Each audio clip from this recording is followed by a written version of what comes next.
Deciding now.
Finally, Kaspa is starting to regain price entropy. It's shifting. We were on a massive downward price channel since August, but recently, as of yesterday, we were starting to bury all the doubters, put all of the disbelievers in Kaspa finally in their position. These guys that were rolling out, making mistake after mistake after mistake. This guy selling his Kaspa 48 hours before the breakout took place, completely oblivious of FOMC, meanwhile buying it all the way up. And every single fudster part of this anti-Kaspa cult. And believe me, Kaspa, the community, is consisted of the most articulate, intelligent gem hunters. That's what we do. That's where we are. Diamond hand award to everybody who held their bag and especially added on down here when we were at our swing low. Because now it's in your face. I pity the fool. And we're just getting warmed up. We've got the tier 1 exchange listing now, and we're going to break down, before we get into the real hardcore TA, the fundamentals behind this next move. Everybody's been breaking down the technical analysis of this 20-cent mark. The next time we reach that 20-cent range, in fact, 18 cents, far more superior of a resistance. Once we get through 20, we're going to absolutely slice through it like a hot knife through butter. The 10 BPS crescendo is about to step up. But before we get off track here, remember, the cult of people around Kaspa is the losers. There's a lot of price volatility here, and it makes for people who did not achieve a diamond hand award, didn't do any technical analysis, or aren't aware of Satoshi's secret with the FOMC meetings. These guys can get into a bad position. And when people start losing money, they start complaining on social media. The Kaspa hate was actually way stronger back here. Way stronger. Just recently, Fire Hustle, who previously was not a super Kaspa bull, has started to come around. She finally solved it, putting all the pieces together, realizing Kaspa's the go-to, actualizing her gem hunting abilities, which is what we're going to get into today. We're all out here and we're looking for gems. And there's, of course, the meme coin mania, which in my opinion, while it is totally bull on, definitely distracts people from what crypto investing is all about. We're looking for projects that have real world use case. And so often it becomes this snake that's eating its own tail. For example, with Moonwell. By the way, inside VIP, we advised everybody 10 cents. We're not going to break above this. This is going to be a problem to wait. And we've been charting this downside on Moonwell. Meanwhile, of course, we loaded up back here even earlier, down around here, because we've got the gem hunting know-how. We've got factors that nobody else is putting in place. Stuff like Satoshi's secret, FOMC. But this time we're going to delve into a specific niche of gem hunting and relay it into Kaspa, which is to talk about their strategic partners. So one of the most simple ways to do this is to connect everything to the VCs. And of course, this is all part of our 24-point checklist system. We've got over 7 reports filed out. They're like 8 or 9 pages, plus links, plus web tools. After the September 18th FOMC meeting, these were the top swing trades. Like all these projects were in the top 100 best performing when you remove 10 million market cap and lower and any volume under 300K.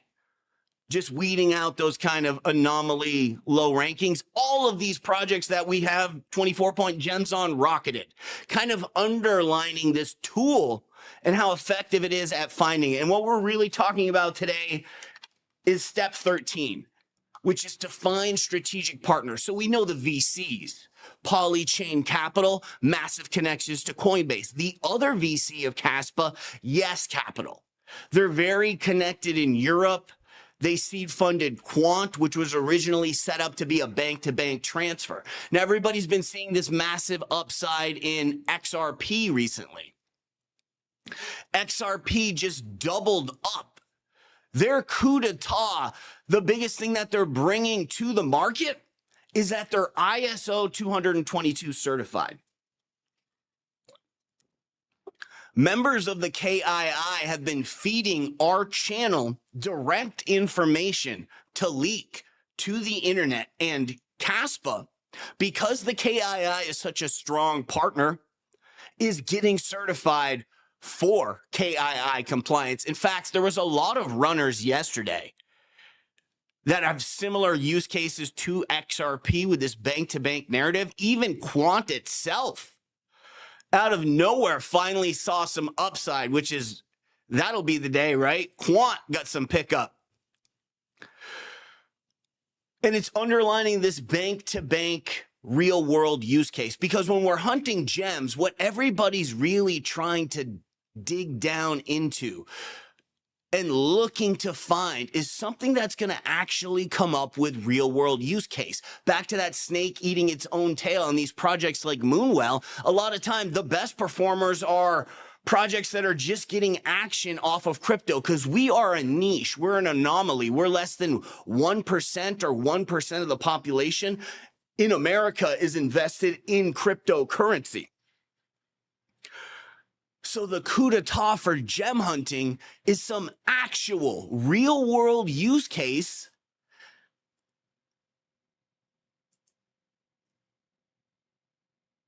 Yes, I hear you guys chatting about 0-1, and we'll break down some 0-1 here later in the stream. That is one of the 24-point gems. We've got a full report on it so you can understand the ins and outs, ups and down, and all of our reports are based in AI, the majority of them. It's the niche that I'm all in on besides Kaspa. Got a huge bag of Kaspa, and my side bag's not meme coins like everybody else is doing, is in AI. The reason being because I trust this 24-point verification system that's been built using artificial intelligence tools, making sure we scrap every detail we need to help us trade a blockchain. And they're always looking for real world use. Like KDA was once saying, oh, we're going to connect KDA to the stock market and it's going to get huge action. That's a far cry. Quant, they're trying to say, oh, well, we're going to get these bank-to-bank transfers going. That's going to make quant rip to the upside. It's always trying to get people who aren't basement-dwelling nerds like us in the entire crypto community, not just Kaspa, from Bitcoin all the way down, trying to get the regular world to buy Kaspa without even knowing it, because that's what's going to fuel the bull run, right? Once everything finally kicks off, looking at the total 3, you get your run-up phase, and then you get your distribution. And this upside isn't from the new investors buying the top. It's from its actual use case driving momentum up, all the on-chain development and growth. Kaspa so far ahead of the schedule. To just give you an example of a regular roadmap for a blockchain, AVAX gets the run up. So Bitcoin's at 67,000. They don't even have Trader Joe's yet. You understand how behind they are? And the reason is they need capital injection, particularly during this cycle. They didn't know if these things were going to even work out. So once they got that capital injection, then they started building Trader Joe's right here. Kaspa's way ahead of the ball game. Bitcoin hasn't even started to reach its minimum peak of 150,000. Looking at this flashback, this came out, I want to say November 10th, right when we were at breaking 80,000 on Bitcoin. Looking at where that is today, those exact trend lines match up perfectly. We're finding this resistance at 86,000 and then again at 93. And that's where we just got rejected off again. Is the top of this golden pocket. See that 93,000? That's an angled trend line. This is the repeating trend line system. We'll get into TA later. But RTA crushes. Nobody can stand up to us with our TA system. It's amazing. And there's other operators who have already taken it and branched it off, but we're talking about the fundamentals. Who's backing Kaspa? So we got the 2 VCs. Those are good, but every crypto has a VC. We've got to start digging even deeper. Right on the surface level, and I've got multiple links here, and we're even going to start to get into the point where every single time, and this is bewildering to me, I'm using this artificial intelligence tool to search and research Kaspa and KII, and it keeps showing me the exact same results, which is Kaspa and Shell Alliance over and over again. It keeps talking about this distribute ledger technology, DLT, and all of these companies, including Shell. So we're going to get into that. We're building up to that, starting at the bottom of the totem pole. We got the Kaspa Ecosystem Foundation, exactly like we were talking about with AVAX. The building on chain started later with all these cryptos. Kaspa's ahead of the ball game, and the KEF is spearheading this. They've launched funds to help everybody start developing and building on chain. So far, we've got the KRC20 protocols. What's coming up next and is going to be extremely advantageous is LP pools, liquidity pools, staking. This way, as retail, we're now the market makers. We're BlackRock. We're Jane and Jump Street. You take your Nacho token and you take your Kaspa and you put that pair up on a liquidity pool. And now every time someone's trading Kaspa for Nacho or Nacho for Kaspa or USDT or Bitcoin, these different pairs, and you get a percentage of the fee you earn on that yield. That's called LP staking. And it's very popular, fair value way to earn money during the bull market. So these things are already starting to build and accumulate on Kaspa. Connecting back to that whole XRP narrative and all these projects that were just recently running. Grayscale. These guys do ETFs. Kaspa's under consideration to get a Grayscale ETF. That's absolutely huge. Of course, the Bitcoin ETF, massively protected by this gamma squeeze. right here, Binance opening futures, that creates a line of protection that we can never go below. And I was actually going around trying to make bets with the fudsters of crypto. If we got one wick below 10 cents, I'd give them a shout out. Crypto Mindset, you owe me a shout out on your channel because you said Kaspa would go below 5, below 10, down to 5, and you're wrong. We shorted Kaspa here inside VIP using our technical analysis. Let's stay back on task. That's a huge initiative. And so is that gamma squeeze to show that people are pulling strings to get the Binance futures. And obviously that's to protect Marathon Digital. And we're going to get into Marathon Digital last. All right. All these information about Marathon Digital and what this really means. They have the sway to create a gamma squeeze. Same thing happened on Bitcoin. After BlackRock seed funded the ETF, Coinbase now opening Bitcoin trading. Obviously, everybody's going long, and it creates a massive rip to the upside. They did the same thing on Kaspa, and inside my purview, these are the only two cryptos I've seen protected by a gamma squeeze. So there's something up right there. We're seeing the people with interest in Kaspa shielding it as it goes to the end zone.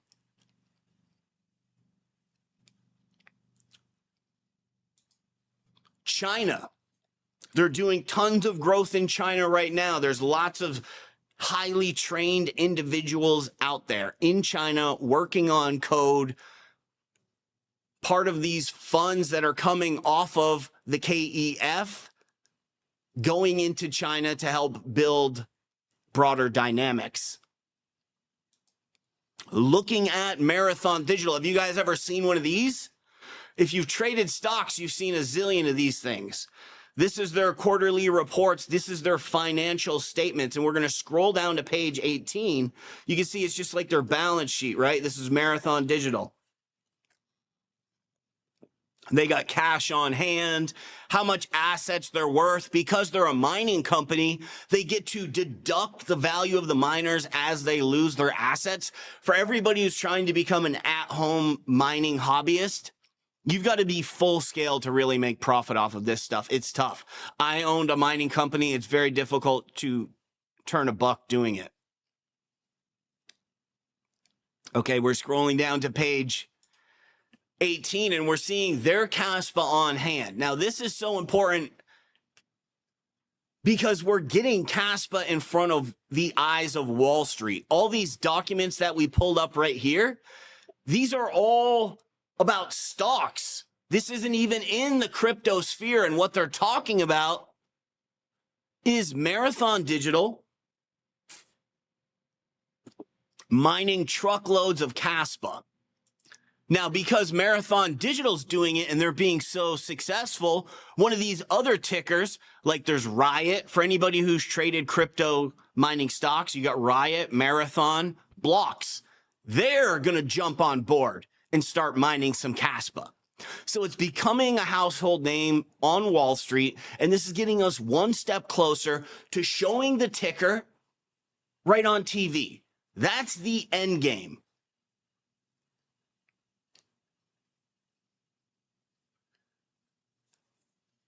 That's the end game.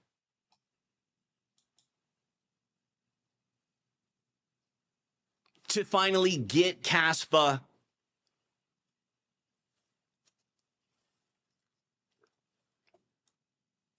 on television in front of everybody. And if they have the power to engineer a gamma squeeze, they have the power to take it to the next level.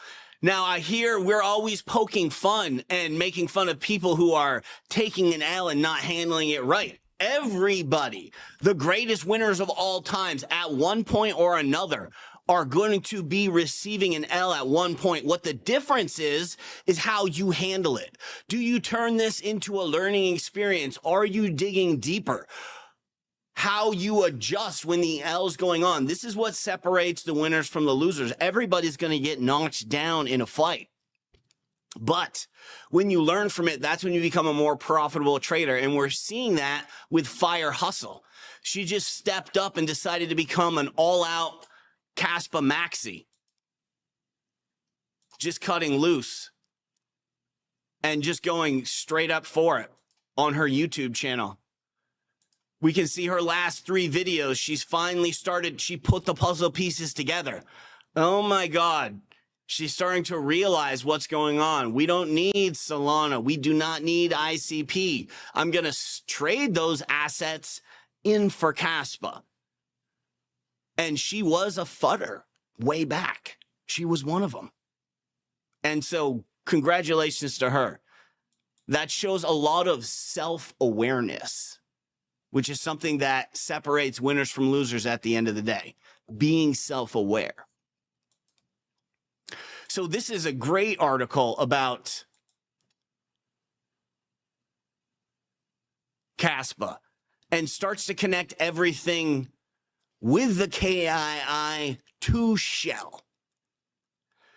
This is where the big dogs come out, and we've got to remember, I heard 50 Cent, the subscriber, not the rapper, in the comments earlier talking about how, yeah, the crescendo's coming Q1. Kaspa's going to go full Super Saiyan.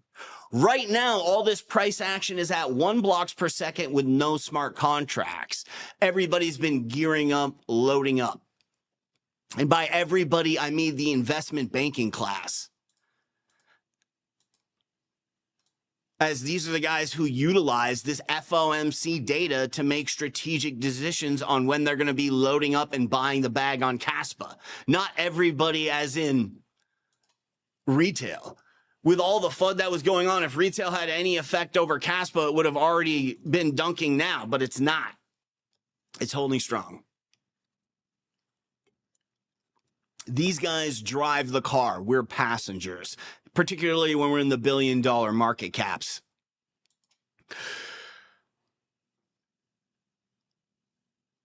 The connection that they're looking to make with the KII is the dream scenario. What every crypto has fantasizes about since its inception.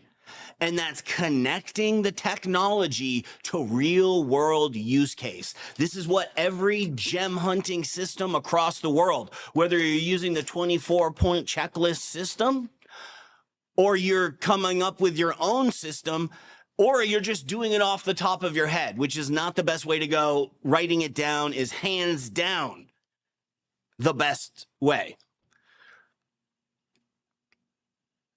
We're always looking for that connection to real world assets. And the KII is signaling us, yeah, right here, we're going to connect Kaspa to the European Energy Trading Federation,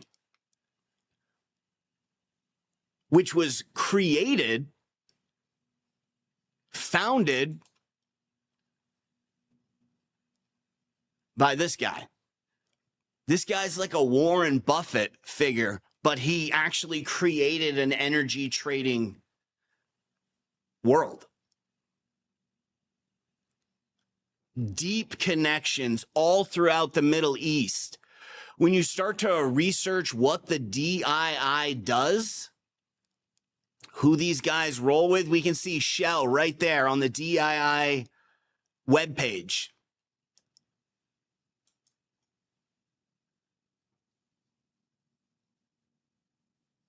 They're always connecting everything to this green hydrogen. The Middle East, while they control all of energy, they're the ones who are leading in green energy, renewable energy.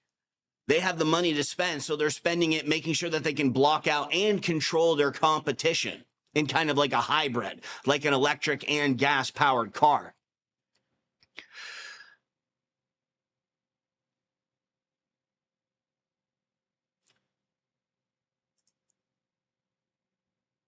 And the DII is housed and surrounded by energy networks. Now, moving on to the Gigawatt coin. For those of you who haven't heard, the KII is launching a coin, and it's called Gigawatt.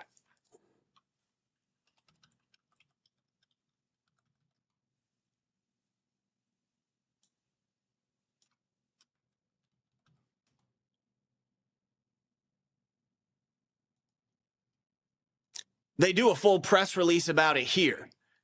Right now, they're rewriting the white paper for the Gigawatt. Now, this is going to be a stable coin that's not backed by USD. Everything in crypto is all falling back into the dollar, right? Whether it's Tether, Circle, what they're looking to do, and this is hand in hand with BRICS. We've been seeing across the news, BRICS Nation, they're looking to get away from de-dollarization. So they're connecting the value of this stable coin to a unit of energy, thus the Gigawatt stablecoin. It's a game changer. But to further back that hard value, they're connecting it to a network, and this is where Shell becomes more prominent, of already built green hydrogen facilities. They have this new way of creating energy that's like next level sci-fi movie. It's working. They just need to scale it up. And the carbon credit system, which we know BlackRock's been using to do sort of shadowy type of things. They like to push businesses around who can't afford to comply.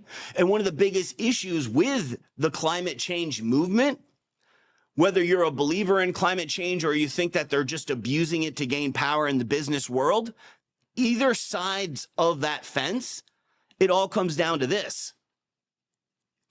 Many companies and countries are able to just jump over, to just scale it, just avoid it. But once they start putting the carbon credit system on blockchains, you're golden. The Gigawatt token, remember when we were looking back at Marathon Digital's asset sheet? They've got a whole nother asset sheet for their carbon credit score. And Marathon Digital has a very hard time with their carbon credit. They've seen a ton of fines throughout the year because they're burning energy nonstop. Kaspa, the most environmentally efficient of all ASICs, and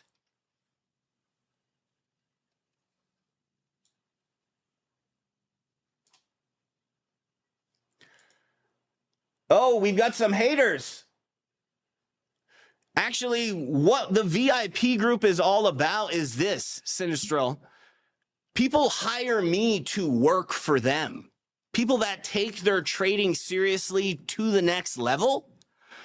They're like, dude, I've been spending hours upon hours combing through YouTube, searching the internet, looking for juicy details. For 47 bucks, I can hire this guy with a massive proven success rate to, for one, file these reports, detailed research to the next level.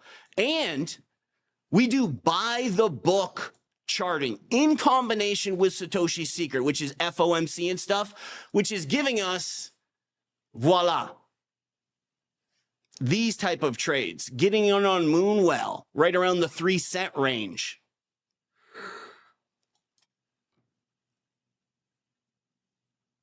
I own this $1 million condo, by the way. I used to be a restaurateur. I helped develop systems to make sure every single time a sundae is made or a dinner plate is prepared, every time a customer sits at the table, they get the exact same experience over and over again. It's known as franchising. It's called standard operating procedures and managed learning system. And I've taken that training that I received in the business world, applied it to crypto, and hands down, we've had the best not because I'm some super genius trader, but because we've got the best managed learning systems and we have the best standard operating procedures. Undoubtedly, the only people that called Kaspa was going to get rejected at 18 cents and have downside to 12 cents. There's nobody else online that found that. And the key thing here is when you join these other groups that will help you copy trade, we're way more about building an education, helping people get to that next level.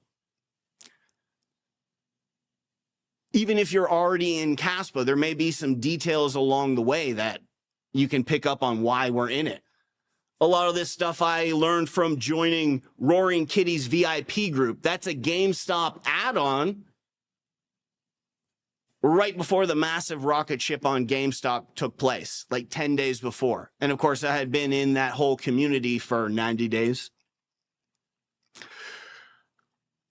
So it's more along the lines of paying somebody to work for you, building your team if you take crypto that seriously. And our results are undoubtedly, using just the recent action from the Bank of Japan carry trade in August through when they started cutting rates, we've had the best swing trades.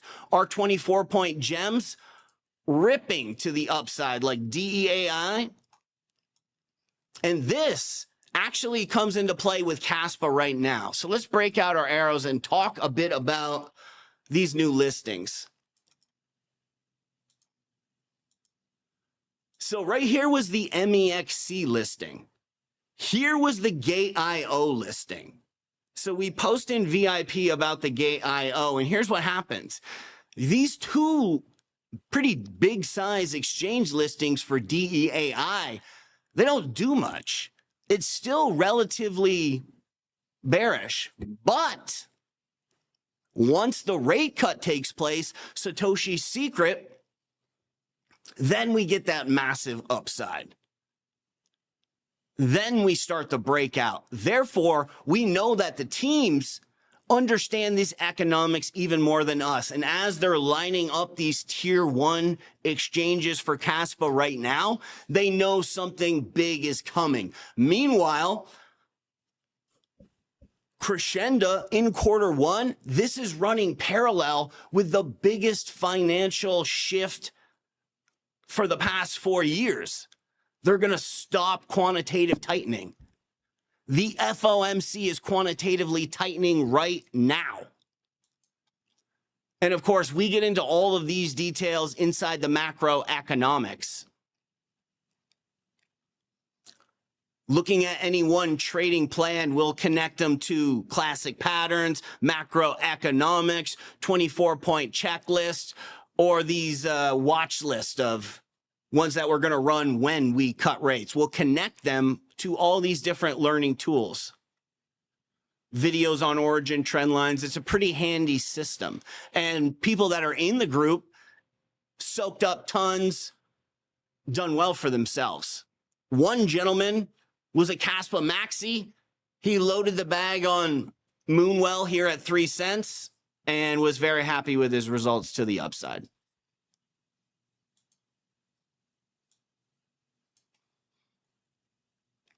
So there's huge partnerships coming for Kaspa. Back to these strategic connections. With the Gigawatt coin, that's going to be a complete game changer. And they're backing it with these hydrocarbon facilities and already existing oil networks and electricity grids off of the oil networks. A coin that I believe the KII was involved with is called Quitmir. These guys, this might have been their first attempt to invent Kaspa, which they abandoned later and are now with Kaspa. What Quitmir does is they actually stick ASICs on top of oil refining rigs in the Middle East. And that's where we're headed with Gigawatt. Right now, we're going straight for that.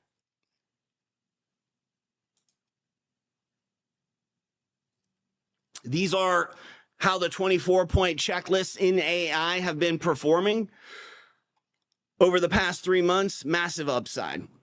So it's just kind of point and shoot with those. So let's start taking a look at the technical analysis and break down how quick and how easy it's going to be to jump over that 30 mark.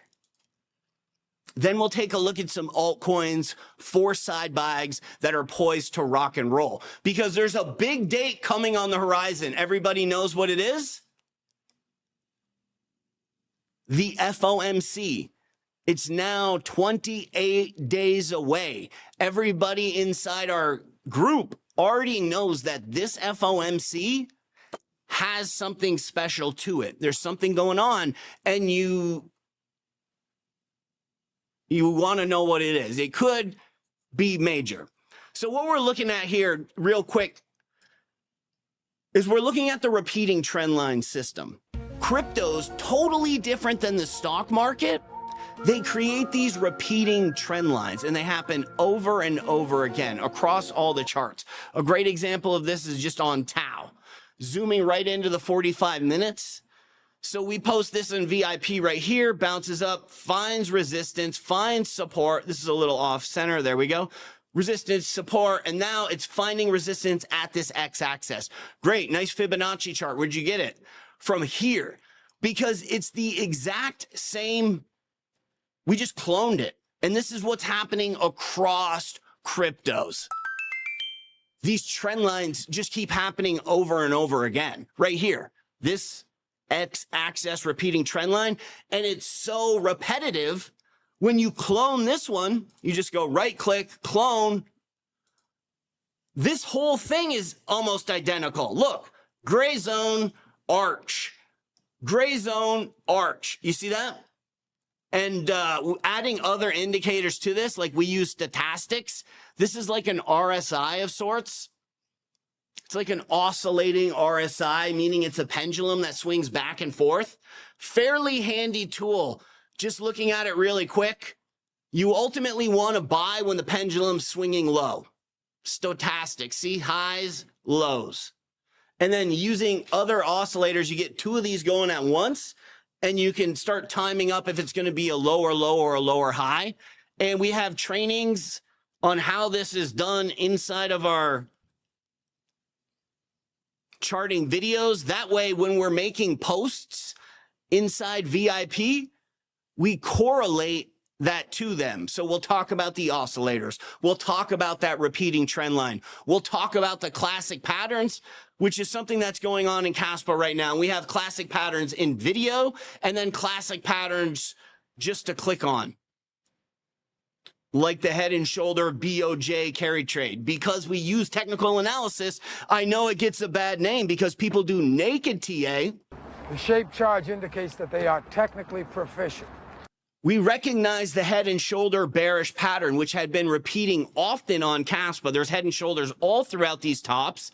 Therefore, correlating it with the FOMC data, the fact that they did not cut rates, that giant leap to the upside could have happened if the Bank of Japan didn't raise their rates and FOMC cut theirs. Those guys control the entire market to a level that's unfathomable. And one of the biggest crimes on social media is that nobody's talking about it inside crypto. This guy and all of his minions and all of their contracts.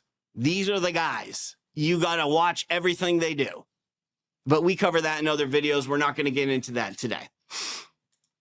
So just like on Tau, Kaspa has repeating trend lines. That's how we got this cool Bitcoin readout from the other day. And that's exactly where it's been stopping, on an angled trend line.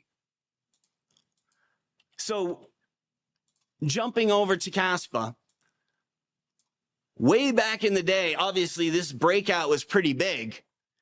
So we're all eyeing projects that were lucky enough to be in the market back in the spring of 2023 with cash in their hands.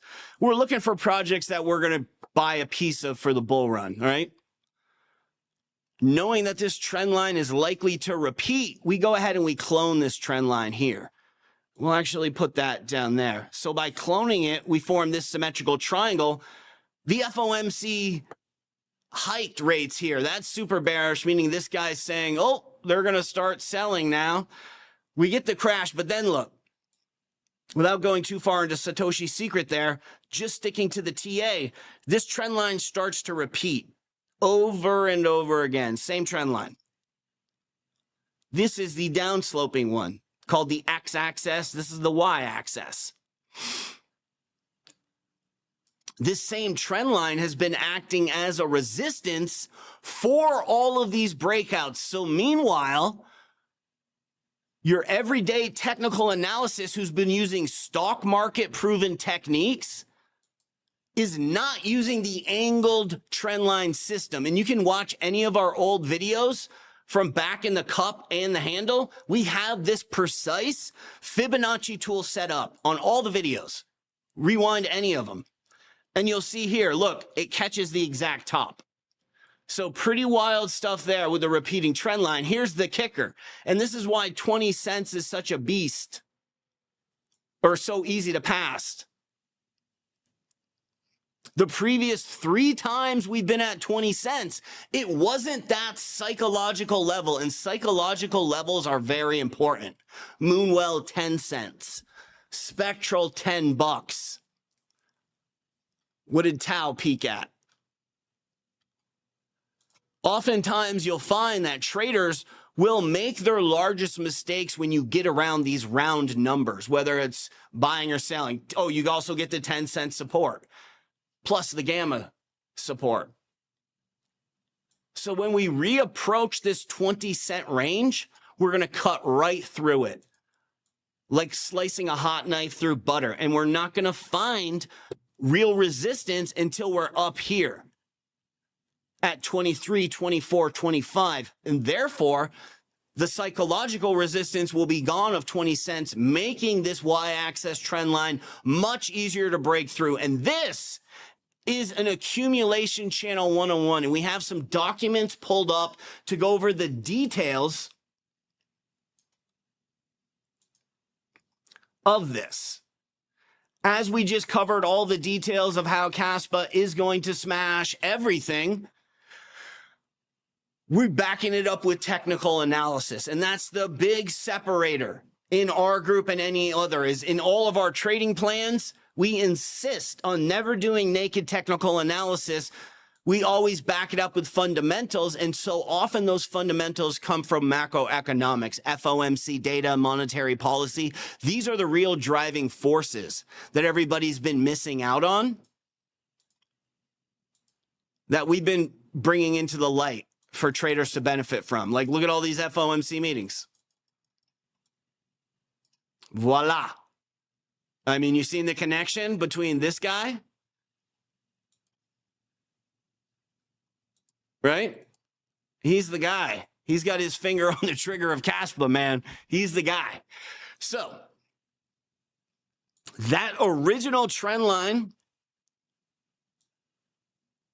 acted as support here during the gamma squeeze, acted as support here, and this was an FOMC breakout. It's the shoulders on this cup and handle. Actually, this dip I find very disturbing when it was happening because we lost this support. And then we had bought cold storage here, and then we opened 10x and 7x leverage trades here and here. Moving forward, once we cross these repeating trend lines, gravitational field here, it's a breakout. It's always going to be a breakout. And you're seeing the same wick off, finding a lateral support here. This is our lateral support here.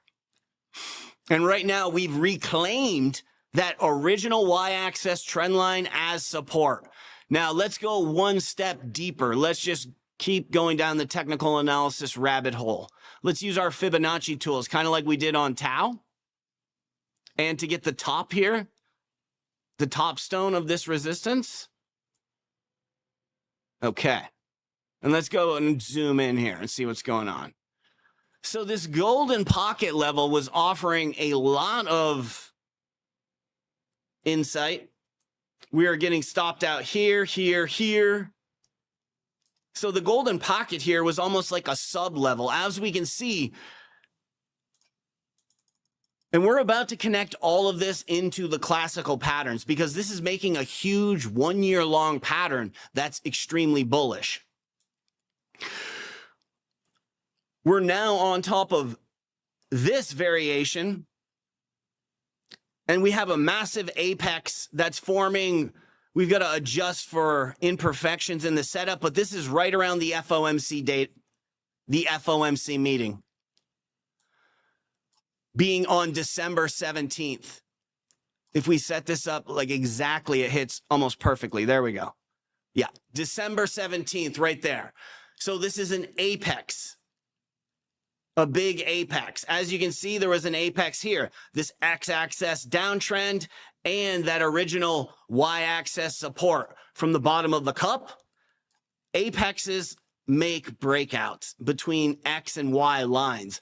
And we actually, if you guys don't have a trading journal started yet, this is an additional value that you get when joining the group. This is an elaborate trading journal where we're recording all these classical patterns historically. And the Y and X axis convergence is one of the most common patterns on Kaspa, symmetrical triangle. But what's happening here on a broader scale is this. No, not this. This is VIP. What we're talking about is the gigantic broadening wedge pattern using the 10-cent line.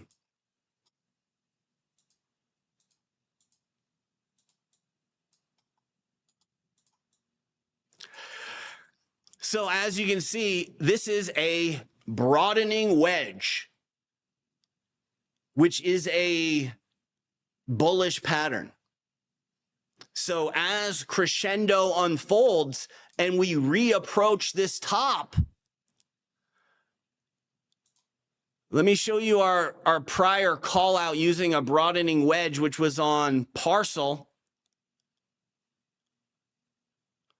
I'll just show you the chart. It'll be faster. So inside of VIP, we recognized, oh, we've got a broadening wedge right here on parcel, which had been in our VIP radar right around here.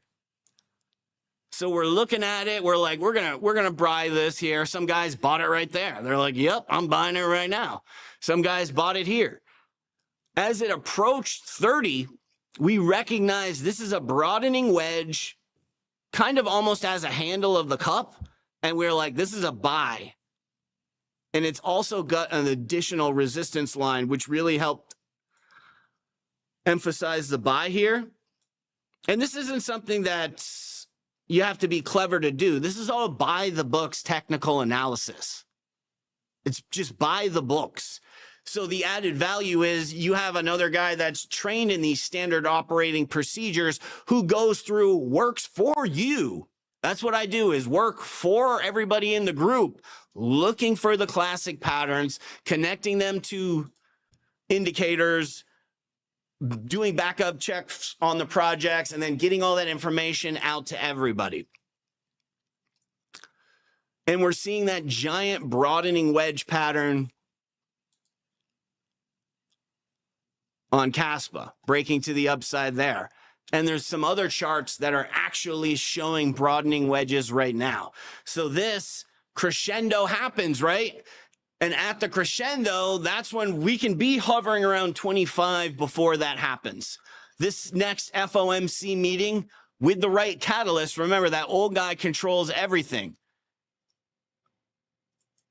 right? Looking at that other Kaspa chart, depending on what he says, that's how it's going to go down. But all indicators regarding jobs data show that he is going to squeeze the trigger.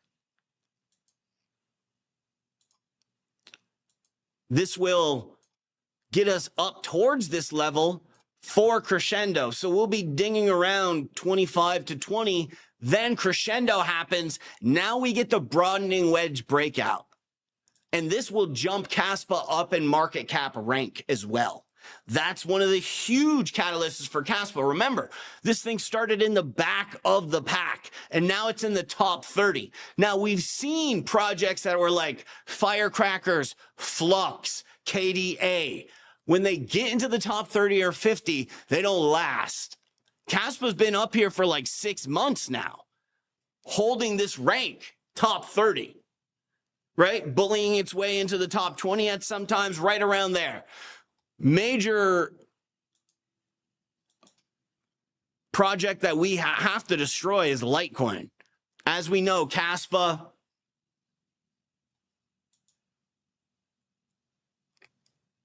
As we know, Kaspa's basically Litecoin super, as Litecoin was originally built to be the Bitcoin narrative. Let's bring up that Bitcoin chart and take a look at what's going on. Okay. Let's get all these numbers out of our face so it's a clean image. So this original post here, we identified, and the way that we did this, it's the repeating trend line system. I'll give you some more insight because this was a super chat on where this purple line came from as well. This is what's known as a breakout trend line. It's a different sort of repeating trend line. It's not quite as common as the other ones that repeat. The prior time we saw this trend line was right here. And this is a broadening wedge pattern. When we zoom in, it's a clean cut broadening wedge. Now we had lockdowns, everything like that, causing some excessive downside. Later, this exact trend line from the broadening wedge is acting as resistance as the run-up happens from Satoshi's secret. If you guys aren't really up to date on how FOMCs and this guy controls the market, we've got a whole playlist. You only got to watch the first 15 minutes. I know the live streams are 2 hours long, but we get the nut of the video out in the first 15, and then it's like a hangout.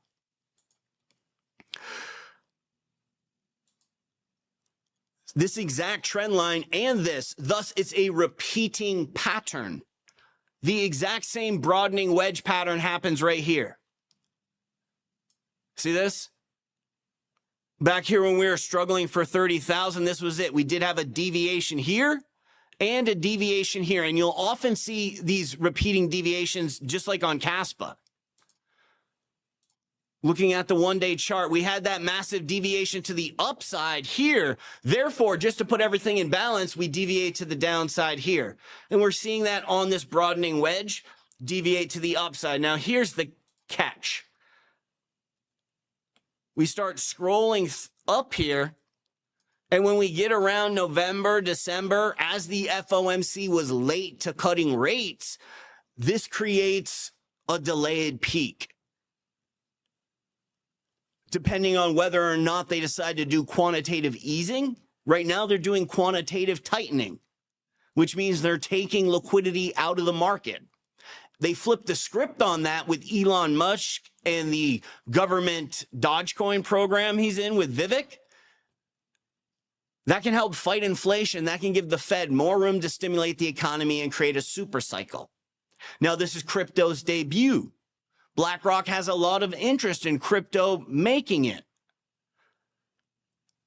They own 15% of Marathon Digital, which means they have full 24-point reports all about Kaspa, right? The stock market news is covering Kaspa. Marathon Digital knows about it. Let's get back to this line. So this is a breakout trend line, and we can see it's right around $120,000 range, around when Bitcoin's 550 days from the halving, which is the typical cycle peak. This time it's arguably going to be late. Now, when we place this angled Fibonacci tool on it, which is correlated exactly to this prior encroachment above, and we've had this chart set up from all the way back here in March. We can see it utilized again and gave us perfect callouts. This is showing us, yes, traders, this particular setup that you have is legit. You don't have to change anything. And here's the funny part. This Fibonacci tool goes all the way over to that other broadening wedge trend line.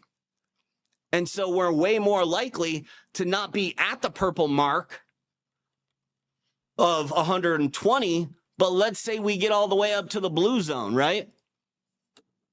150. What if we made it all the way to the other broadening wedge? That'd be about 200. And there's probably no way in the flames of Hades we're going to pass that. So I would say there's no way we're going to get above that. So 200 will be the Bitcoin top.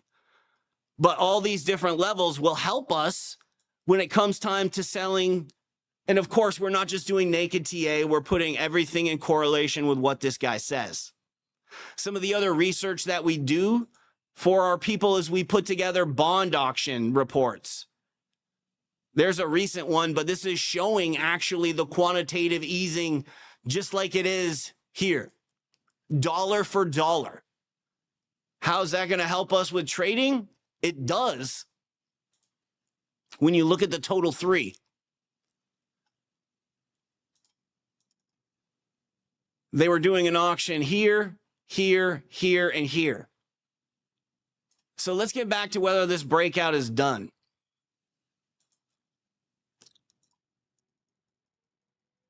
All right.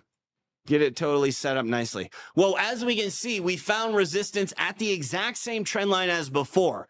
And to the naked eye, it looks like, to people that are just using lateral trend lines, it looks like it just bounced off. It went a little higher. It didn't. It's the exact same trend line. Everything's kind of at an angle with the emission and halving schedule. That's what's creating these things.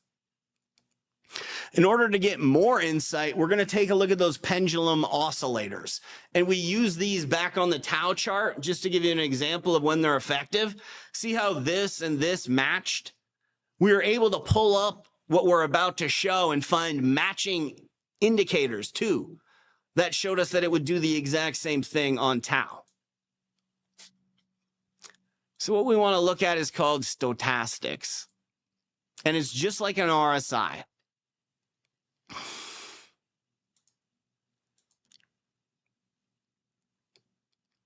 And this is another, we call this the fuel tank. You can use this to gauge whether you're going to get a higher high or a lower low. As with stochastics, you can see here's a top,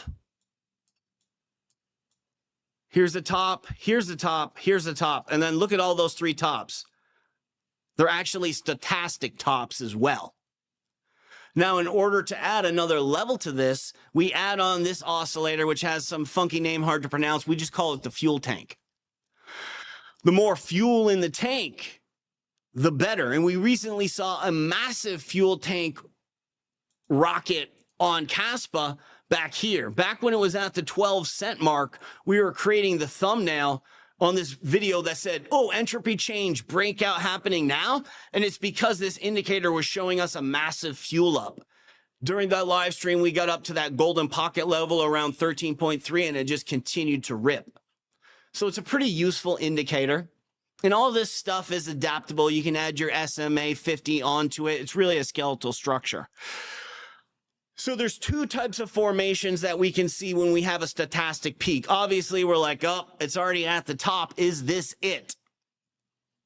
It's either going to do a stochastic bull flag and keep forming higher highs, or it's going to find a pullback. Now, oftentimes when we see this pullback, this is more of an art than a science. As we see these pullbacks, that's when the fuel tank is going to be disengaging, going lower. I mean, the fuel tank's still above these prior three levels. So even though it's at a downslope, still looks pretty beefy to me. Let's zoom in a little bit more on the 4-hour and see if we can get anything out of this. 4 hours at a top. And we can keep going down the rabbit hole. Yeah, everything right now is at a peak. The 2-hour, the 1 hour. The 1 hour is actually swinging low, but the 2 hour and everything isn't.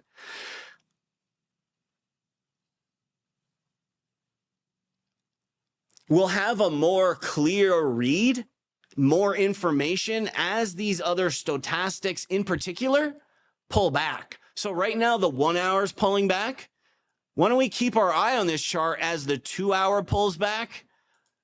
And the best case scenario would be for us to get a 4 hour pullback, because then we're going to be able to gauge whether the 1 day is going to pull back with more efficiency. And from the looks of it,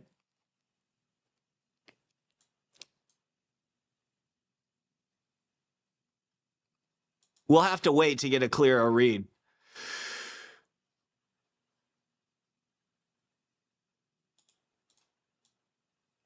Where's the support here? When we do get a pullback, even on a one-day pullback, we're just going to come down to this 86 level here. This, the actual breakout trend line to be revisited, in order for us to get that bearish, I mean, that'd be a really big pullback. Therefore, scrolling forward till we get closer to the FOMC, maybe knowing how, like we were just looking at that last Kaspa chart, this goes for every crypto. Let's just put an arrow on when Bitcoin had its FOMC meetings. So the Bitcoin FOMC, there's one, the next one, the prior one here. This is the one that really created the upside. And then, of course, we had the massive August. This was the one where the Bank of Japan raised their interest rates, causing the carry trade wick to the downside. And then there was the, of course, the election results and the FOMC meeting on November 7th. So we've seen 2 consecutive FOMC meetings that have been bullish. Using this additional piece of information, knowing how much that they affect everything, we could see some cool off coming into this one. And then depending on what they do, we'll see further upside. Bitcoin has a ton of fingers on the scale, making it far more complex of a read than a project like Kaspa, which is way more clean. There's way less people pushing and pulling on prices, which is a massive benefit in crypto itself. When you get into the stock market, you're talking about dark pools. You got to track the options. There's so many people playing tug of war over the price that to be able to efficiently study all the data it takes to actually move a stock, and you're competing against mastermind super AIs, it's very tricky. We're fortunate that crypto doesn't have that many people with its finger on the button, specifically Kaspa.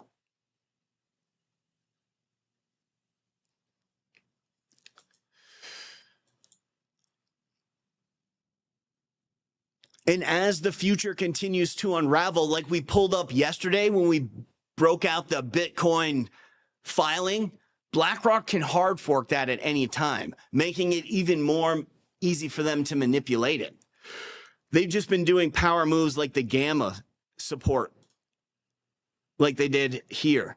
That gamma support, super key, and they did the exact same thing on Bitcoin.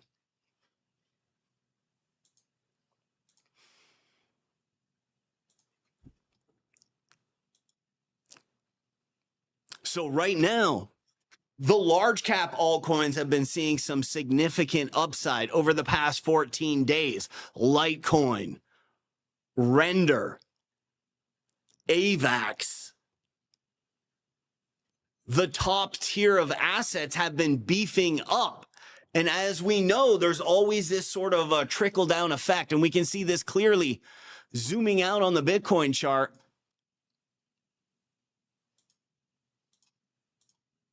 During the last cycle top. And this will help us all when it comes time to sell. We get the February 20th run up.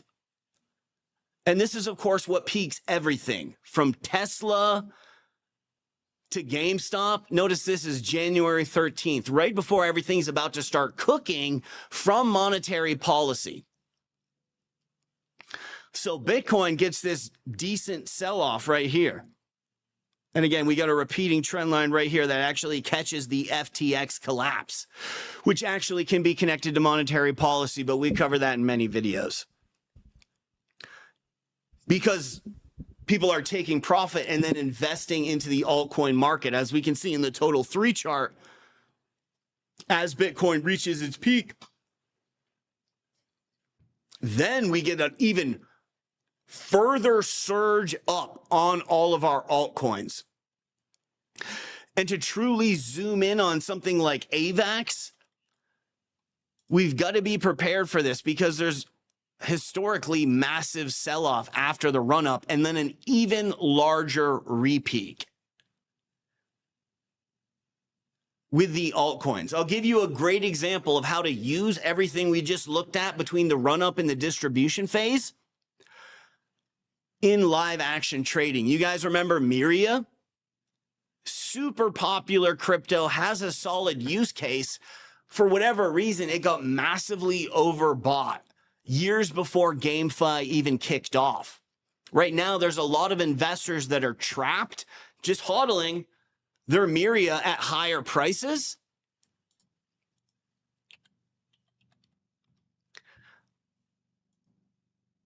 In my opinion, Miria is a great investment to buy after the run-up sell-off. So Bitcoin will reach its peak, 150, 200,000, something in those natures. Everything will beef up. But now there's going to be the distribution phase, and the Fed can back this with FOMC data, making the bull market even stronger. Then we're going to get a bit of a sell-off, and then everything starts to rocket. This is when you want to buy your Miria. After the peak, then a sell-off, because it gets rid of all these investors that are trapped. Now these guys finally get their money back. Maybe they see a bit of profit, and there's going to be a big sell-off on Miria based on these trapped investors. Another project, similarly, that I actually don't like the games for, but same deal. GFAL. And this was a tragedy for the Kaspa community way back in the day. Galaxy came up with this pick GFAL, and now all of a sudden, all the Peach Fuzz Mafia, they found a new gem too. They're talking about GFAL. The issue is, once we created this head and shoulder pattern, and this, they actually flagged, they sent a massive red flag, which was they received an award. In cryptocurrency, anytime you see projects going up, particularly around Dubai, and they're like, we won an award for this crypto, it's so awesome. Meanwhile, if you go and look at GFAL's games, they're terrible. They're those card collecting games. It's like you're playing, those nerdy card games, Pokemon, that people are playing, but you're doing it on crypto, on your cell phone. It's a very niche audience. It's not like a fun interactive game that normal gamers would like. These aren't good games. And they said they won an award for the best game of all time for their flagship project. And right there, on top of this head and shoulder pattern, we did a video alerting everybody to dump their GFAL. And it did not gain traction in the community.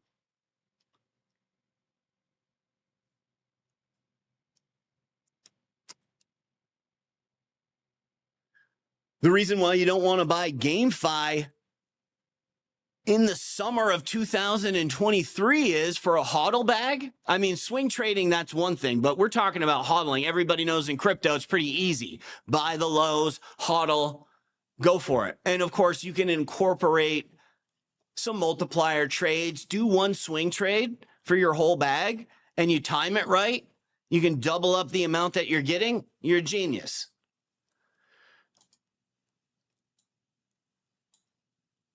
Because these GameFi projects will peak late and the layer ones will peak early. So GFAL is not going to have as monster of a run up as all your layer ones will, as the bond market money starts hitting and creating this massive rip to the upside.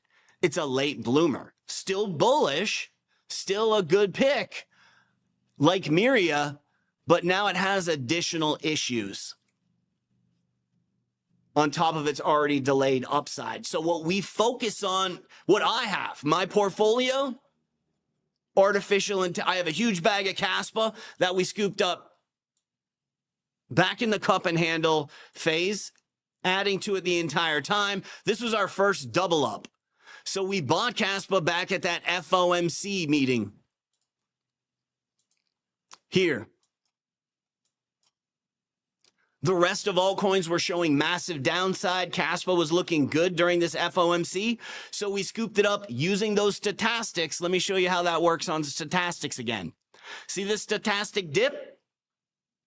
Textbook how we do it. That's a textbook play. And we set these up. This was on Moonwell. Same thing. It's a great setup. Add the stochastics. Watch this. Boom. See that stochastic dip right there on Moonwell? So the rate cuts just happened. We were eyeballing it around here. We had it on the watch list since here. And we were looking for projects that were going to do good for rate cuts. Rate cuts kick off. Boom. Same thing on Kaspa. Boom. And you can do this like that guy that was asking about Bitcoin, on any altcoin. And this will help you if you're like, I just dollar cost average. I pity the fool. Throw this in, man. Throw this in with your dollar cost averaging. You'll do great. Even if you're like, well, I got to buy it today. I just have no patience. Use the 2 hour. Get yourself a bit of a discount. Use the 4 hour. It all works out like that. And then the side bag that we have, Spectral and DEAI are what I went with. And I also have a small piece of Moonwell to get some exposure to DeFi. But my major bags are Spectral and DEAI.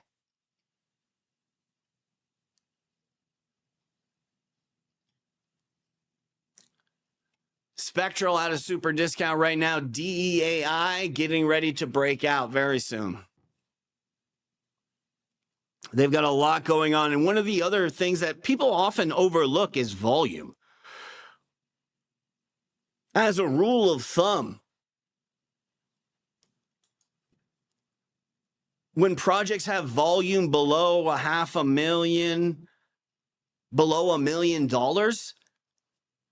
if you're going to own more than 1% of the daily volume, you're exposing yourself to massive potential issues down the line. So there's some of these projects that may have great fundamentals in the AI sector. Alex Becker touts these a lot. Palm AI, for example. The biggest issue with Palm is it just doesn't have that consistent high volume. It might be seeing some upside recently. Nah. It's got $250,000. So if you're going to buy $10,000 worth of this, you own 4% of the daily action. That's not advisable, obviously, right? We can see how that would not work out.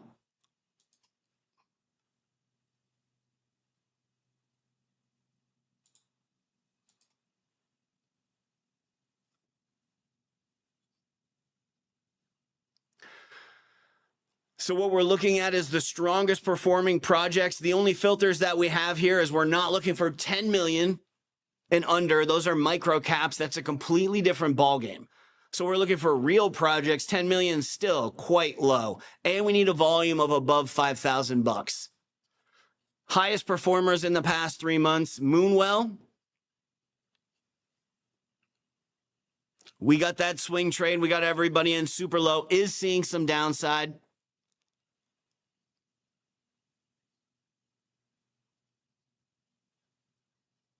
Parcel, we got everybody in on that with the broadening wedge pattern. Put it on the radar right around 2.5 cents or 24, whatever one it is.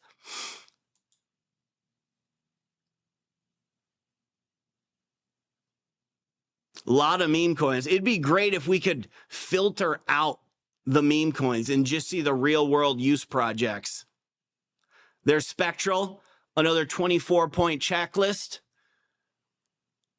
Verified gem.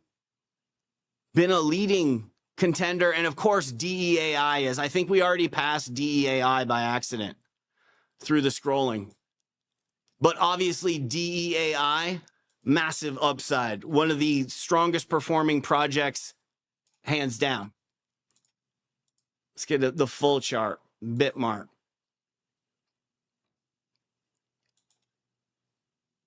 And just like with Kaspa, just because we got this new listing, this is just setting the stage for the monetary policy adjustments ahead.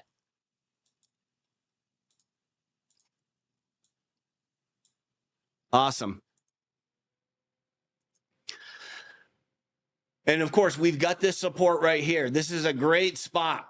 We're off the original y-axis, and we've got this lateral plus psychological support right from where the wicks downs happen. So we're pretty comfortable where we're at right now in this range. And this is going to hold. What we're doing right now is we're seeing a stochastic pullback. We're almost there on the 4 hour. Once this 4 hour touches down, reaches its low, see, we're already there on the 2. This is good. This means the majority of the downside has happened. A little bit more to go here on the 4 hour, and then we're set. And the 1 day definitely looking like it's going to be a bull flag. Now, let's remove these drawings and go to the 1 week.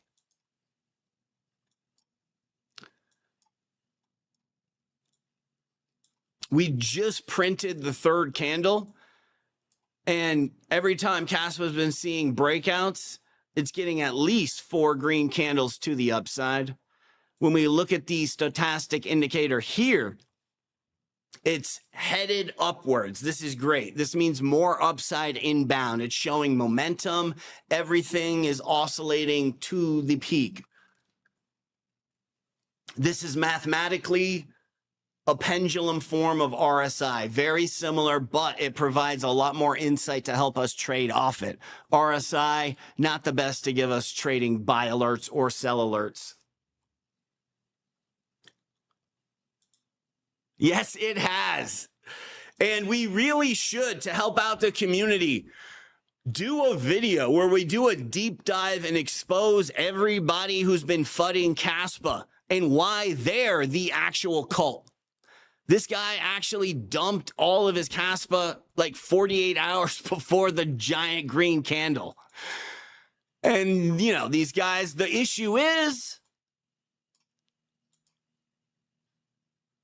they didn't stop and think, and they started buying all throughout here. And this was a definite no-go.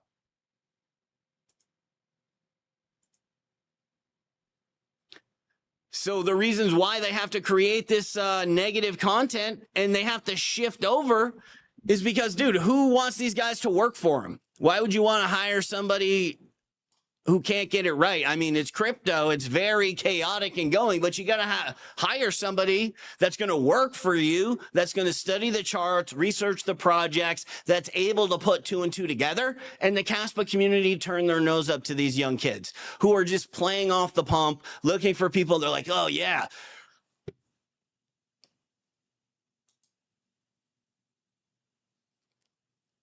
Finding quality help is very difficult. I'm always on the lookout for people that are good.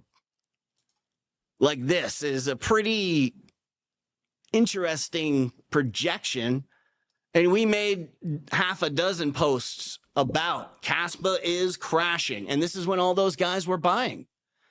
They were all buying all through here, saying, this is it, this is it. And I was just like, oh no. I pity the fool. I actually reached out and tried to provide these guys with some free coaching, and they had that attitude that they knew everything. It's called the Dunning-Kruger effect.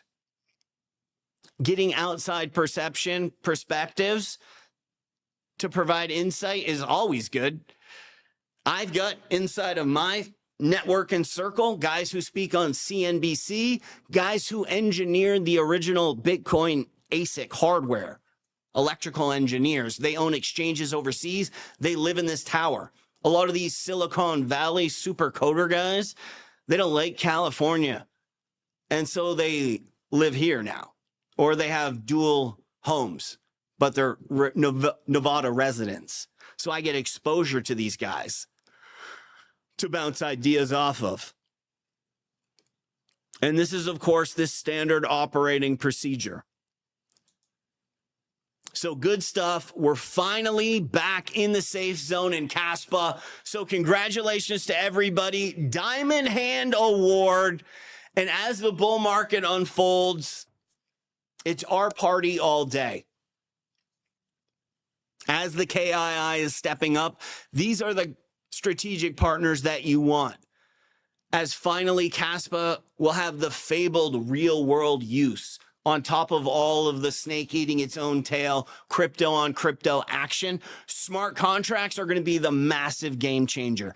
And members from inside the KII that have been leaking information to this channel because of the quality content we're able to put together.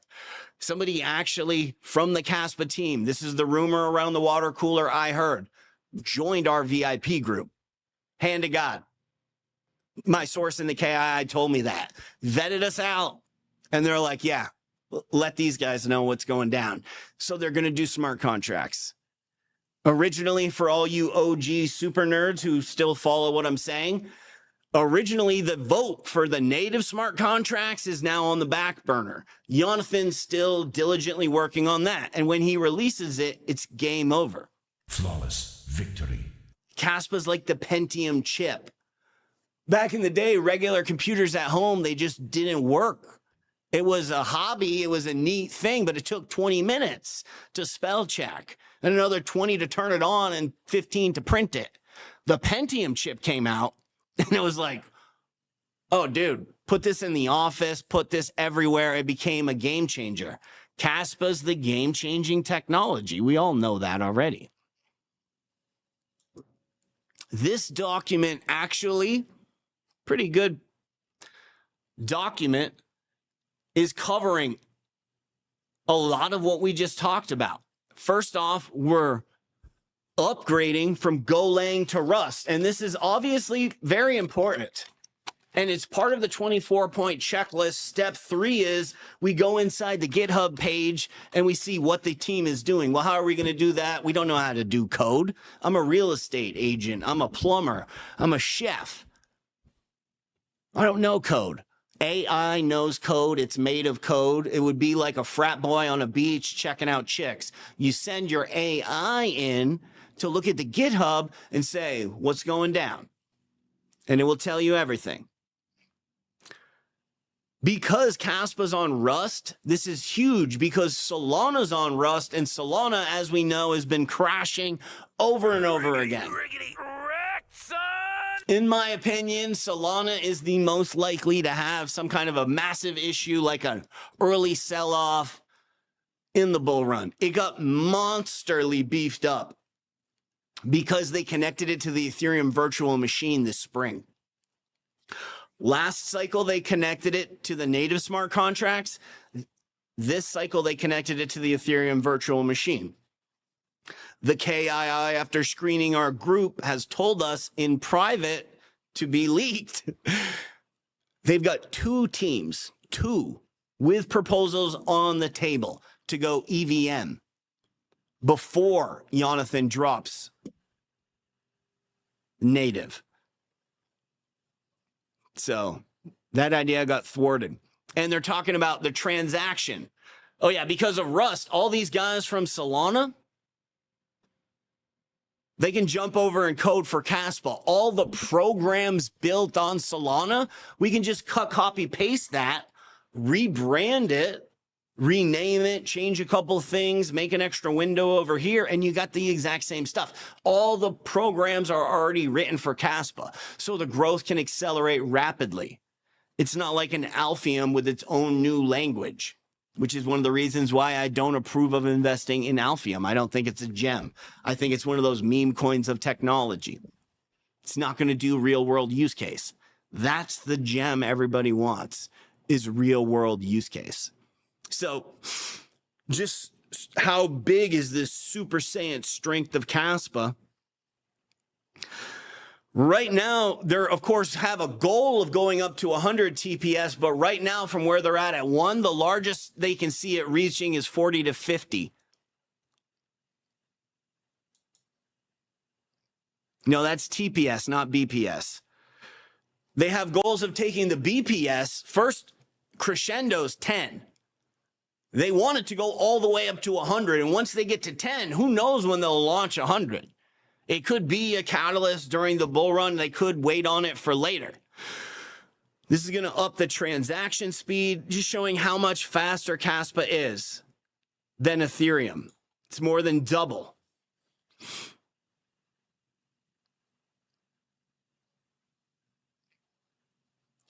just the confirmation. It's just light speed. And it costs less. So we're the market makers. Obviously, we want everything to be done in Kaspa. Looking at this mind map,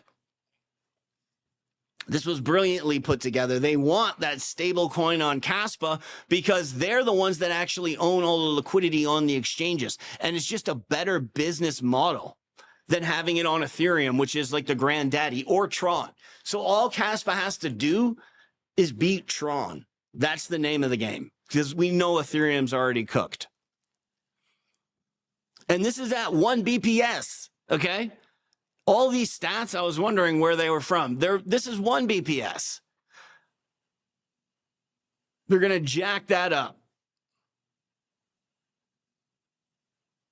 They're talking about the Marathon Digital. So Marathon Digital just started buying more Kaspa miners in Q3. And now they're talking about the use. This is real world use case. This is what every crypto dreams about having. This is what they want. But because the KII has this guy, because Kaspa has the KII and the KII has this guy, Kaspa is the only project that's actually going to get into these stock market type of ordeals.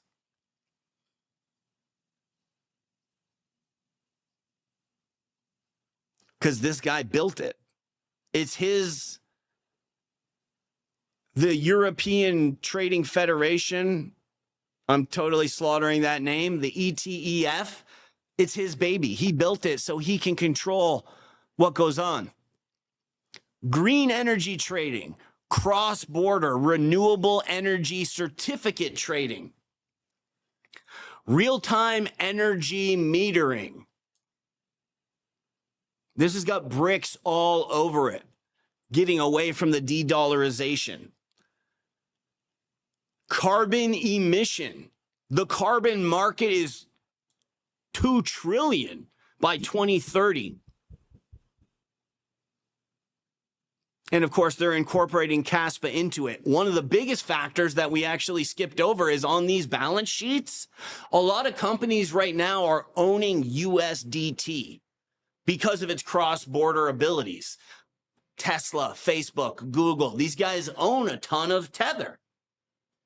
When you own Gigawatt, you get a carbon credit score because it's carbon credit neutral and or negative. Because it trades carbon credits, owns them as part of its stable value. You see what we're building here? The thing is, it's so hard for BRICS to remove away from the dollar, because what are they going to do? Oh, just hook it up to gold. Gold is worth money. So you really got to get it broken down to the bread that you're putting in your mouth, right? You got to de-dollarization things, you need to be like, it's worth one loaf of bread. You have to give it a unit that's actually worth something because everything goes back to the dollar. It's the ultimate middleman. But energy and the carbon credits, that's the best idea I've ever heard of for moving away from the dollar. So this is why BRICS is so interested. Then you've got your Casplex KRC20 stuff. This is going to be building the snake eating its tail type of operation. And we're way ahead of schedule. AVAX didn't start building their stuff till here. This is for staking, liquidity pools. Everything that your regular traders like to do helps drive upside during the bull market.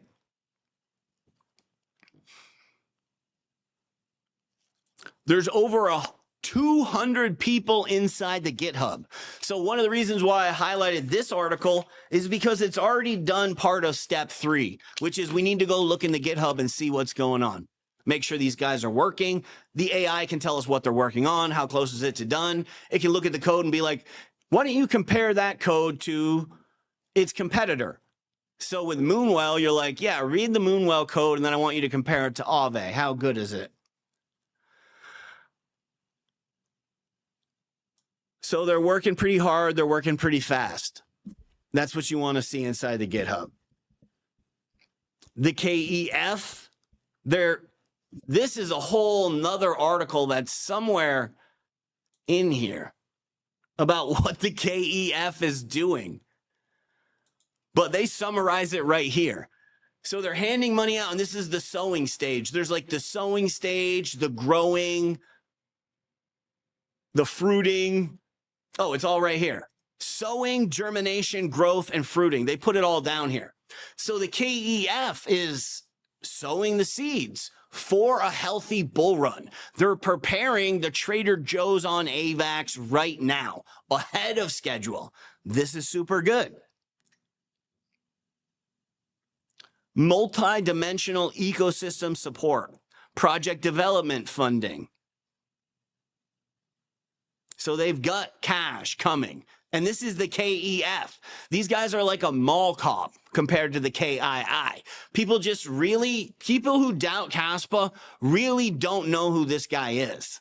They don't know what the KII and the DII is. These guys are straight up out of Forbes magazine. The issue when they talk about the guys that are so rich, they don't even talk about them in Forbes. Like the secret issue. That's who these guys are. They're in the oil business, right? This guy's like hanging out with Bush. That's who this guy is, man. And he's hanging out with the sultans, with the palaces. That's this dude. That's what they do. They're bringing on 6 guys from the Middle East that are straight up walk around with like an armed guards guys inside the Win. We get to see these guys roll in. The reason why the Win sells Ferraris is because the Sultan comes every couple months and he buys a handful of Ferraris when he stays at the Win. I've seen that guy roll through. He checked out the poker room. Hand to God. When this guy rolls in, they're all wearing their cultural clothes. They got giant machine guns everywhere that this guy goes. He's surrounded by dudes. These guys are like next level rich. Like you don't even understand. They don't talk about how loaded these guys are. That's who this guy rolls with. That's who Kaspa's rolling with. The top tier, man. So obviously they're getting financial support for the developments and whatnot, what have you. And then they're giving an example with some meme coins. Pretty decent article. So yeah, we're back up out of our downtrend. Entropy has shifted.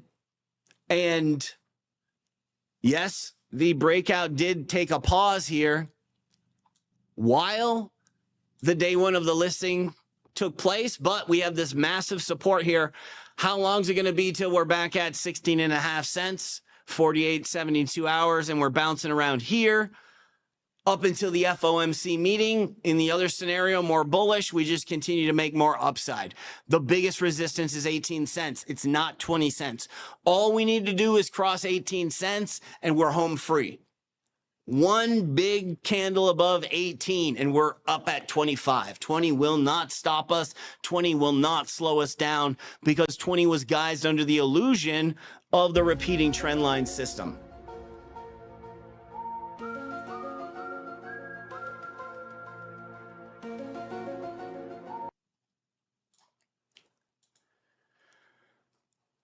Yes. Doing your own research, super important, and sharing your research with others, also just as key. We've got the 24-point checklist system if you guys don't have it yet. People really enjoy having this, using it. It's something that you break out with artificial intelligence as a companion product to this. This is such a dynamic system. We're late enough in the video I can name drop. Crypto John copied this, and he put it as his trailer to his entire channel. So we released this, started our VIP group right after we did a 10x leverage trade call out right here. And after that, it was like every other comment was like, dude, where's your VIP? Because this 10x leverage trade we did, people thought we were magicians. 72 hours before, guess what? The FOMC, right? We're like, hey, guess what? Leverage trade Kaspa. Duh. rockets up. So we build the VIP here, and we're telling everybody we're going to build this 24-point system, just like the experience in the restaurant, making sure that we get the exact same results over and over again. Standard operating procedures, managed learning systems. We release VIP here, Kaspa rockets. Right around here, John releases the 25-point checklist system. So great minds think alike. Way to go on that, John. And he put it at his channel trailer and as flattery. And of course, he didn't copy it word for word. I'm just pulling his chain a little bit. He did do it, but I think he came up with his own version of it. So, you know, sometimes you need some creative inspiring. It wasn't like that bad of a plagiarism, just to be honest with you. But to show him how he could have went even more creative with it if he really understood the concept, we created 84 questions to cut, copy, paste AI. And these are just the printouts. So trading journal we are talking about, we have the classic pattern statistics, the broadening wedge, the cup and handle, just so you can put it in your trading notebook, all these 24-point reports, and then all of this is electronic, even more depth, just like buying a book at Barnes & Noble and charting, but it's actually charts that just happened that you are trading. Hiring somebody to help you out means you're serious to get into crypto. It's a good use of your money. Instead of getting takeout, join the VIP. You'll like it. And we're looking good here with Kaspa. People are coming around, which is super important. Fire Hustle just became a Kaspa maxi, and she was a doubter for a long time. And the real cult mentality is from people who missed out, got burned, because the writing is on the wall. Kaspa is it and is prepared to have a master bull run. The biggest factor, in my opinion, is its connection to monetary policy. This means that money's coming out of the bond market and investment bankers are loading up. These are the guys that control everything. Just like they engineered the gamma support, they can put Kaspa on TV. Ethereum price, Kaspa. They can make the news pundits say the name, Kaspa. So it will rise to the top, as this is their accumulation channel. This broadening wedge pattern. So the next time we get up there is the final. Just like on our parcel call out, boink, and it's going to shoot up and get going. So we're ready. We've done it. Congratulations to everybody with diamond hands. And if you're ready to adjust your portfolio, some of these other layer ones, I would honestly do the exact opposite that this kid did. As we were doing the exact opposite of him, as they were buying Kaspa here, we were shorting it. I do the exact opposite. Solana, not really looking like it's going to have massive upside. Kaspa, it's going to go Super Saiyan. 10 BPS, smart contracts, more tier 1 listings, Gigawatt stablecoins, carbon credit neutral. It's all going down. It's going to happen. And it's going to just kick off what we've all been waiting for.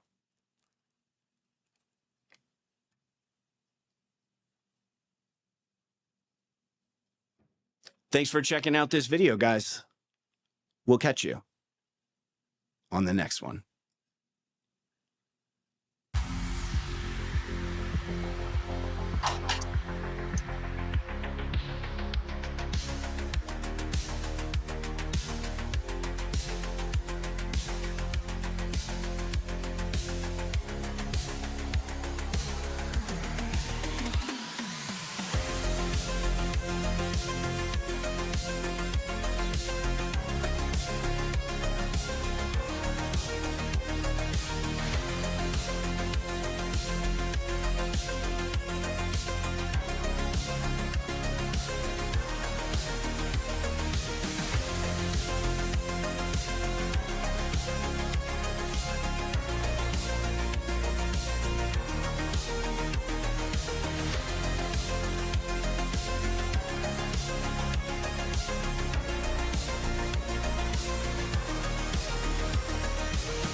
Read Sun Tzu, The Art of War.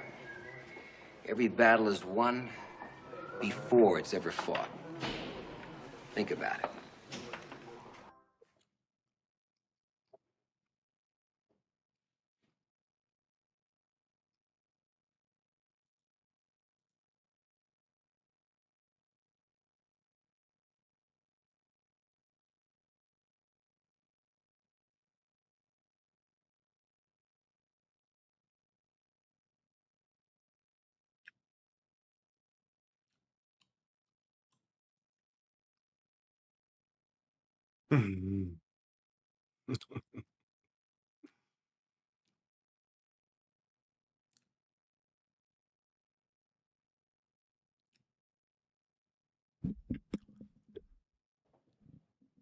Yeah, we got to do some live streams at night during the bull run so we can see. It's because there's so much backlight, we can't keep the window open while we're shooting. It doesn't matter what kind of camera or lighting you use, but we can shoot at night and it works just fine. Maybe we'll get lucky and we'll see one of those top secret airplane saucers fly over from Area 51, which is right around the corner. That'd be pretty wild, right? I've been watching, but nothing. No, it's a great view, though, up here. I moved in right as the lockdowns were happening. So I'm like, oh, my God, you're kidding me. I move into Las Vegas, and now they close the entire strip. And it was wild because they turned Las Vegas Boulevard into a bike path. And eventually there ended up being like a cop on every corner, and people were just riding their bikes up and down Las Vegas Boulevard. Dude, it was wild. So much fun. Yeah, Vegas, great city to live in. And these towers are where it's at. They're communities, subsets inside the entire city. So when I was playing poker and living in other parts of Vegas, I had a friend who lived in, so this is like 3 towers. We're right behind the Bellagio. There's the Twin Towers panorama, and then there's this one, the Martin. My friend actually lived in Panorama Towers, and this was back in 2014. And he was like, dude, you ever heard of this thing called Bitcoin? So these towers are, and everybody in the tower was getting into it. The guy who won the World Series of Poker this last year lives in that one of those towers over there. They're just like riddled with the kind of people that you want to hang around. And being more of a lone wolf, moving away from the East Coast, which is where I'm from, where my family is, where we built all those restaurant chains I was talking about, where people know me. I was actually on a commercial on the 6 o'clock news in small town USA. It was a hit commercial for these restaurant chains. So I could walk into a gas station. People would be like, Jesse, what's up? You're the guy from the commercial, right? One of the reasons why I had to move out of town, because eventually everybody knows you, everybody gets in your business. This can quickly turn against you, right? So being in here is definitely gives you that small town community vibe. It's really cool. These towers are awesome. And while typically we're kind of leaning against, in general, the George Soros globalist outlook with these 15-minute cities and stuff, if they're anything like this tower, they're cool.